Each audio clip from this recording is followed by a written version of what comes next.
Seems like it's not time for the bus to come. Whew. You know, today was a long day for me, but I wasn't tired. My hands might be a little sore, but it was just a regular, normal day for me, you know. You know, I'm a seamstress, and I love the work that I do. But as I sit and I'm standing here today and I'm waiting on the bus to come, so many thoughts was going through my mind. You know, I began to reflect back on my childhood. You know, when I was just 2 years old, my mom and my dad, we had all lived in Tuskegee, Alabama, and my parents, they separated. And because they separated, my mom, she took my little brother and myself, and we moved down to Montgomery, Alabama, which is where my grandparents lived because they had a farm. And as I'm waiting on the bus today, I'm just thinking about the goodness of the Lord, because God is everything to me. And I remember when I was a little girl, just a little girl, I spent so many days in bed because I was sick. You know, I had a bad case of tonsillitis. So bad I couldn't swallow, I couldn't talk. I was in bed all the time. And as far back as I can remember, all I've ever seen was white and black. Always separated, you know. I remember when I was 6 years old and the KKK, you know, they were up to their mess again. And my grandpa, when he would sleep at night, he would sleep in a rocking chair in the living room. And he would have this double-barrel shotgun in his lap because he was waiting on the Klan to do something. And as a little girl, I can remember I would lay down next to my grandpa on the floor and I would go to sleep. All I've ever known was segregation, you know, and I am so tired. I'm just so tired of it. You know, I married Raymond back in the 50s, and that was during the time of the segregation of the buses. You know, they didn't allow the blacks or the whites to sit together. You know, the black people had to sit in the back of the bus, and the white people sat up front. And you know, me and Raymond, oh, I love that man. Raymond was a member of the Montgomery NAACP, and I became the secretary of that chapter. And we wanted to increase the awareness. Oh, I remember so many black folks getting mistreated, and we wanted to do something about it. And our chapter, you know, we did so many things that we became nationally recognized for our efforts against the civil rights and the mistreatment of black folk. Oh, and I remember the time, you know, I've always wanted to go to school. Education was always very important to me. And sometimes I couldn't get the education like I really wanted. You know, I remember, not time for the bus. I remember thinking, oh my goodness, I was going to school, y'all. And I remember how my grandmama, she had gotten so sick that I had to drop out of school. Because see, my grandmama, my mama was there, and I love my mama. But my grandmama, she really was the one that raised me. And so I dropped out of school so that I could take care of my grandmama. But when I married Raymond convinced me to go back to school. And I went back to school, y'all, and I got my diploma. And there was only 10% of black folks that had even graduated high school and got their diploma. I remember how I just always had it in me. I just wanted what was right for the black folk. All people, all colors, all races. I just wanted equal rights everywhere. It was just in me, you know. So I went down to Tennessee to the Highlander University. You know, that's where Martin Luther King, he got his training for civil rights.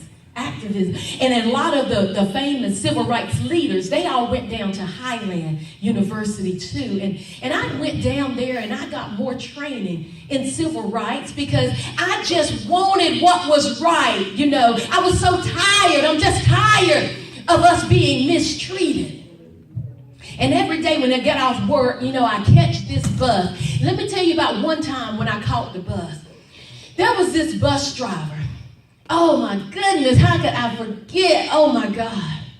I said I would never get on the bus again that he was driving. His name was James Blake. He was so mean. Y'all know what he would do? The black folks now, we would have to come up to the front of the bus and pay our fare. But we couldn't get on the bus like the white folks in the front. They make us walk around to the back side of the bus and get on. James Blake, I never forget him. He was so mean. There was this one time that we had, the black folks, we paid our bus fare. He told us to go around to the back of the bus. And y'all know what he did? He drove off. And there we stood, all that black smoke in our face. And we had given our hard-earned money to catch the bus. It just was so unfair. We paid our bus fare just like the white folks did. But see, on the buses, they had the front part just for the white people. And when you got on the bus, there would be a sign. The sign said for black, colored people. But see, that sign, you could move that sign along. And y'all, when we would get on the bus, we would pay our fare, get there on time, and sit in our seat in the colored section. But then when there would be so many white people coming on the bus, they would move the sign down and make us get up out of our seat. And we'd have to give it up to the white people because they didn't want them to stand. It was so unfair. And I am tired. I got so tired. Oh, there come the bus. Let me get on the bus, get my money together. Ooh.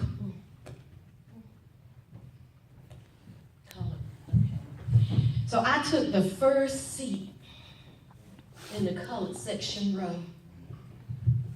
And I was still thinking about my day at work. And then I began to think, I wonder what me and Raymond were going to eat tonight for dinner. Oh, we had so much to talk about. Some people was reporting some stuff. They had been telling us about their mistreatment. It's just so much was going on with black folk. Ooh, I tell you. Just can't wait to get home. Excuse me? You want me to move?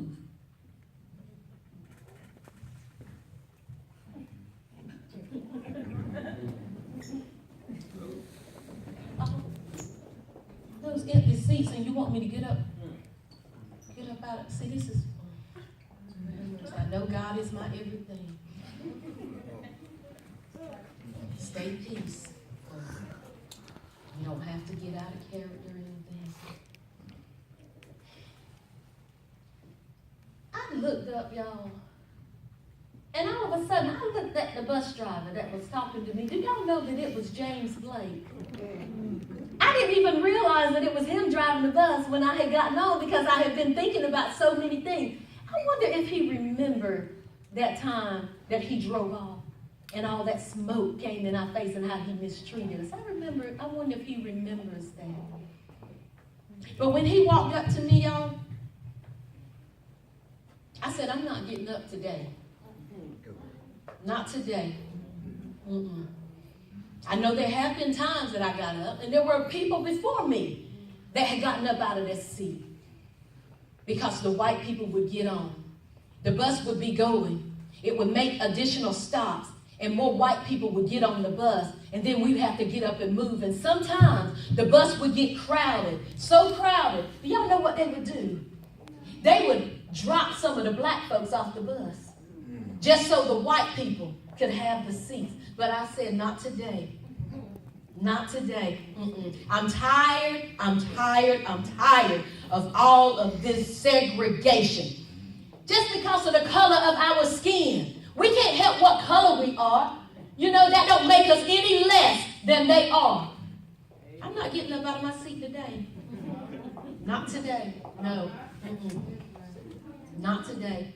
Oh, you gonna, okay, well, you'll have to call the police. You just do that, sir. Because I'm not getting up out of my seat. Not today. It's time for a change. So they arrested me because I chose to sit down for my right.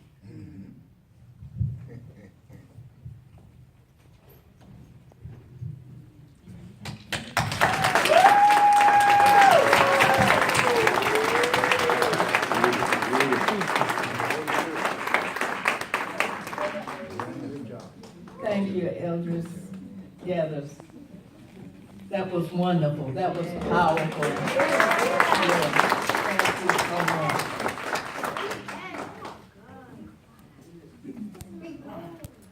Miss Rosa Parks.